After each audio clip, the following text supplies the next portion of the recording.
we are thrown into a blazing furnace, the God we serve is able to deliver us from it. Daniel chapter 3 verse 17. The fiery furnace. Once in Israel there lived three friends, Hananiah, Mishael, and Azariah. When the invading army of Babylon swept into the land, they completely crushed the Israelites. They carried away most strongest and smartest men among the Israelites to be used as slaves. Four of these captives were named Daniel, Hananiah, Mishael, and Azariah. When they came into the new land, they were given new names: Belteshazzar, Shadrach, Meshach, and Abednego. At that time, the king of Babylon was Nebuchadnezzar. After being in Babylon for 15 years, Daniel was given a very high position in the kingdom with the king. Daniel requested Nebuchadnezzar to appoint Shadrach, Meshach, and Abednego as administrators over the province of Babylon. The king chose them because they were smart and honest men. One day, Nebuchadnezzar made a golden image which was 60 cubits high and 6 cubits wide, and set it up on the plain of Dura in the province of Babylon. The king called together all the important people of the kingdom. Then the messenger called out loudly, "Listen, you people who came from every nation. Here is what the king commands you to do. As soon as you hear the sound of a horn, harp, flute, zither, and all kinds of music, you must fall down and worship the golden image that Nebuchadnezzar had set up.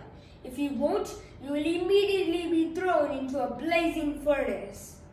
All of a sudden, the instruments started playing, and all the people of every nation and of every language fell flat in front of the golden image to worship it. Shadrach, Meshach, and Abednego did not like the new law. They knew they must only worship the one true God. Some of the king's astronomers noticed that these men weren't going down.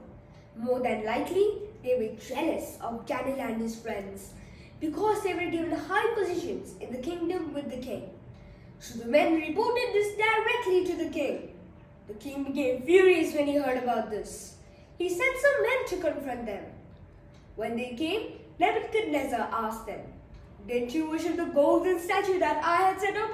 If you won't, you will be at once thrown into the blazing furnace. Then what God will be able to save you from my powerful hands?"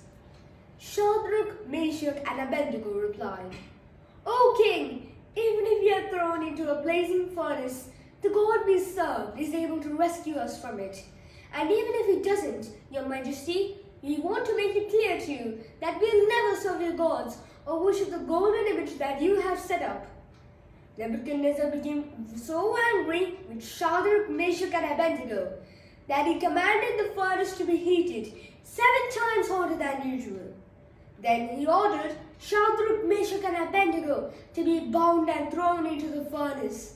The fire was so hot that it even killed the soldiers that threw them in.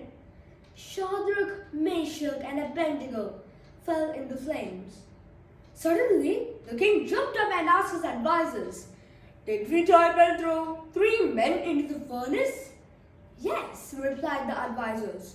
"Look, I see 4 men, and the 4th one looks like a god."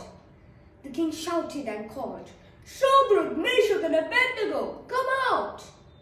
Shadrach, Meshach, and Abednego stepped out of the furnace, and everyone saw that the fire had not touched them.